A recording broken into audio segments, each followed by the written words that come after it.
السلام علیکم دوستو، میرا نام ہے محمد معاذ اور آپ دیکھ رہے ہیں فن فیکٹ۔ دوستو، سابق صدر اور پاک فوج کے سربراہ پرویز مشرف ان خوش قسمت مسلمانوں میں شامل ہیں جنہیں کعبہ شریف کی حفاظت کرنے کی سعادت نصیب ہوئی۔ پرویز مشرف مملکت خداداد اسلامی جمہوریہ پاکستان کے سابق صدر اور پاک فوج کے سپہ سالار کی حیثیت سے یاد رکھے جائیں گے، مگر ان کا وہ کارنامہ جو ہر مومن کا خواب ہے، جس کی خواہش ہر مسلمان کی تمنا ہے، اس کے بارے میں بہت کم لوگ جانتے ہیں۔ آج کی ویڈیو میں ہم آپ کو پرویز مشرف کا ایک ایسا کارنامہ بتائیں گے جس کے بارے میں شاید ہی آپ جانتے ہوں۔ دوستو، یہ 20 نومبر 1979 اور بروز منگل کا دن تھا اور اسلامی سال کے پہلے مہینے یعنی محرم الحرام کی تاریخ تھی۔ خانہ کعبہ میں نماز فجر ادا کی جا رہی تھی اور امام صاحب نے سلام پھیرا ہی تھا کہ کچھ حملہ آوروں نے ان کو گھیرے میں لے لیا اور لاؤڈ سپیکر اپنے قبضے میں لے لیا۔ اس وقت حرم شریف میں ہزاروں نمازی موجود تھے۔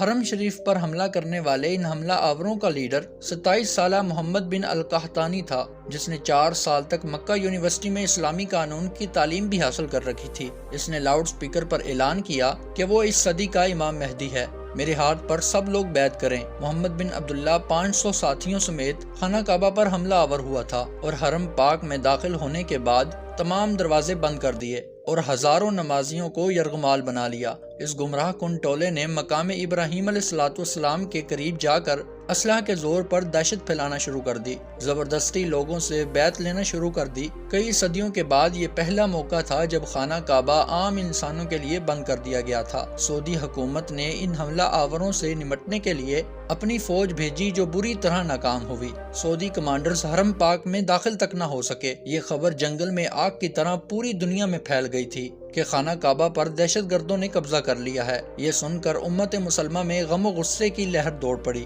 اس وقت خانہ کعبہ کو نقصان پہنچائے بغیر دہشت گردوں کا خاتمہ ممکن نہ تھا، کیونکہ سعودی حکومت ایسی مہارت نہیں رکھتی تھی۔ اس وقت سعودی حکومت کا فرانسیسی حکومت کے ساتھ دفاعی معاہدہ بھی تھا، لیکن فرانسیسی کمانڈر غیر مسلم ہونے کی وجہ سے خانہ کعبہ میں داخل نہیں ہو سکتے تھے۔ تب سعودی فرمانروا شاہ خالد نے خانہ کعبہ کے دفاع کے لیے پاکستانی حکومت سے رابطہ کیا اور کہا کہ پاک فوج بیت اللہ کا دفاع کرے۔ اس وقت جنرل ضیاء کی حکومت تھی اور پاک فوج تو پہلے ہی بیت اللہ کے تحفظ کے لیے تیار بیٹھی تھی۔ SSG کے کمانڈرز پر مشتمل ایک خصوصی دستہ ترتیب دیا گیا اور اسے حرم پاک کی پاسبانی کے لیے سعودی عرب روانہ کیا گیا۔ SSG کے ان کمانڈرز کی قیادت ایک میجر کو سونپی گئی، اس کا نام میجر پرویز مشرف تھا۔ جب پاکستانی کمانڈر کا یہ دستہ حرم پاک پہنچا تو اس وقت دہشت گردوں کے قبضے کو ایک ہفتہ ہو چکا تھا۔ پاک فوج کے کمانڈرز کا یہ ٹریڈ مارک ہے کہ وہ اپنے دشمن پر اتنی تیزی سے حملہ آور ہوتے ہیں کہ انہیں سنبھلنے کا بھی موقع نہیں دیتے۔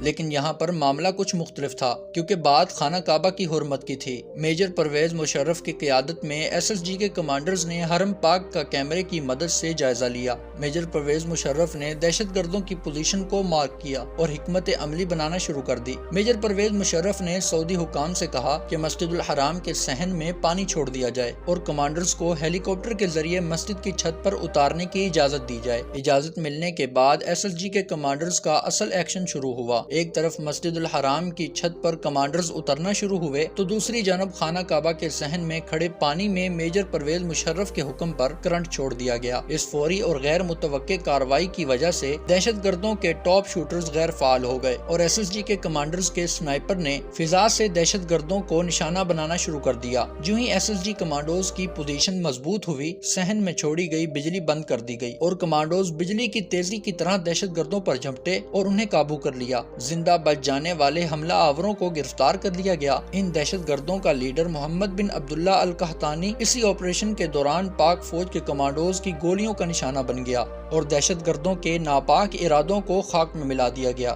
یہ وہی پرویز مشرف تھے جو بعد میں پاک فوج کے سپہ سالار بھی بنے اور پاکستان کے صدر کا عہدہ بھی سنبھالا۔ اسی وجہ سے سعودی حکومت آج تک پرویز مشرف کی عزت کرتی ہے۔ حالانکہ اب پرویز مشرف اس دنیا میں نہیں رہے، لیکن جب یہ زندہ تھے تو یہ جب بھی خانہ کعبہ کی طرف جایا کرتے تھے تو سعودی حکومت کی طرف سے ان کے لیے خصوصی طور پر خانہ کعبہ کا دروازہ کھولا جاتا۔ سعودی حکومت سمیت پوری مسلم امہ پرویز مشرف کی شجاعت اور پاک فوج کی بہادری کی دیوانی ہے۔ اللہ تعالیٰ پاکستان کو ہمیشہ شاد و آباد رکھے، آمین۔ خیر دوستو، آج کے لیے اتنا ہی۔ مجھے امید ہے کہ آپ کو ہماری آج کی یہ ویڈیو پسند آئی ہوگی۔ اگر ایسا ہے تو آپ ہماری اس ویڈیو کو لائک کیجئے، ہمارے چینل کو بھی سبسکرائب کیجئے اور اپنی قیمتی رائے کا اظہار کمنٹ باکس میں ضرور کیجئے گا۔ اب میں ملوں گا اسی طرح کی ایک نئی انٹرسٹنگ ویڈیو میں. تب تک کے لیے اپنا بہت سا خیال رکھیے. Thanks for watching this video. اللہ حافظ.